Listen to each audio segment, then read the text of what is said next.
मुंबई में इनका ऑफिस का काम खत्म हो गया था। शाम को मुझे और प्रीतम को बुलाए थे मिलने के लिए, और ससुराल से पूरी फैमिली आई थी। मेरे ननद और नंदोई जी भी आए थे। सबके साथ मिलके बैठ के खाना खाने में मज़ा ही अलग आता है। तो खा लिया था हम लोगों ने खाना। खाना खाने के बाद में मैं, भाभी, प्रीतम ऐसे बेबात पे हंस रहे थे। सच में यार, इसकी तो बात ही अलग होती है कि जहाँ पे आप मिलते हो अपने से और टाइम कब चला जाता है पता ही नहीं चलता मजाक मस्ती में।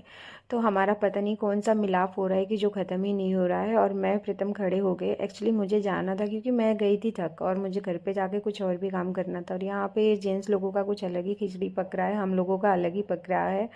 तो फिर यहाँ पर हम लोग गए थे खाना खाने। खाना खा के हम लोग सही टाइम पे फ्री हो गए थे, लेकिन आपस में बात करना, टाइम पास में इतना ज़्यादा टाइम चला गया कि पता ही नहीं चला कि हम लोग 12:30 1 बजे कुछ घर पे पहुँचे थे।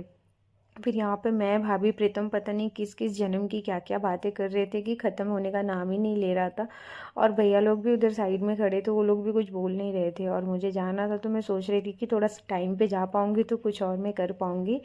तो फिर मैं ऐसे सोच रही थी कि जल्दी चलते हैं, लेकिन बात होते होते फिर बहुत टाइम हो गया था। और पता नहीं क्या सोच रहे थे खड़े होके रोड पे। मुझे तो बिल्कुल समझ नहीं आ रहा था कि जो करना है करो, नहीं तो घर चलते हैं, क्योंकि मेरी शरीर बिल्कुल थक गई थी। लेकिन यहाँ पर ऐसी कुछ तो प्लानिंग चल रही थी, जबकि करना कुछ नहीं था। खा के मुझे लग रहा है बस ऐसे नॉर्मल वॉक कर रहे थे। और इधर मैं, प्रीतम और पतिदेव खड़े थे। और मेरे जो नंदोई जी है ना, बहुत सही आदमी है भाई, बच्चों का बहुत ध्यान रखते हैं वो। इधर भैया भाभी का बात चल रहा था, और नीहू देखो बगल में कैसे खड़ी हुई है। और इधर फिर ऐसी कुछ तो प्लानिंग बनी कि चलो कुछ और खाते हैं। मतलब इतना क्यों सोचते हैं, इतना क्या सोचते हैं, मुझे तो ये बिल्कुल समझ नहीं आता। और यहाँ देखो भैया कैसे बाबू को लेके खड़े हैं, और मेरे भैया भाभी चले जाते हैं, उनको ऐसे लगता ही नहीं कि उनका बच्चा है और उनके पहचान का कोई है। देखो बिल्कुल ऐसे चले गए। मेरे को देख के बहुत हंसी आ रही थी। और उसके बाद में पतिदेव मुझे और अपने जीजा जी को रोड क्रॉस कराए। उसके बाद में फिर हम खड़े होके सोचेंगे कि अब क्या करना है। तो मुझे ऐसे था कि यार जो भी करना है करते हैं, नहीं तो चलते हैं, क्योंकि ये भी बहुत थक गए थे, दिन भर ऑफिस का काम किए थे।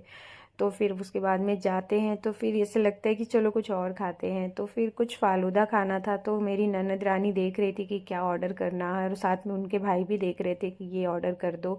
और आज का ये टाइम है ना कि बहुएं नहीं शर्माती भाई, ससुर जो होते, जेठ जी होते, वो खुद ही शर्माते हैं। तो मैं ऐसे बगल में गई तो मेरे भैया उठ के चले गए। मतलब अगर आप ज़्यादा शर्माओ तो ओल्ड फैशन हो जाते हो, और ना शर्माओ तो फिर क्या ही बोलने का। उसके बाद में फिर हमारा खाना पीना शुरू हुआ। हम सारी लेडीज़ बैठ के खा रहे थे, किरण, प्रीतम, मैं, भाभी, और बाकी जेंट्स लोग उधर साइड में खड़े थे। मतलब मेरे को ना खाने के बाद में मीठा खाने की बिल्कुल आदत नहीं, मुझे पसंद भी नहीं है, और उसका टेस्ट भी मुझे उतना अच्छा नहीं लगा। लेकिन सब लोग बोल रहे थे, इतना फोर्स कर रहे थे, तो मैं और पतिदेव शेयर करके, सब लोग एक दूसरे के साथ शेयर करके ऐसे खा लिए।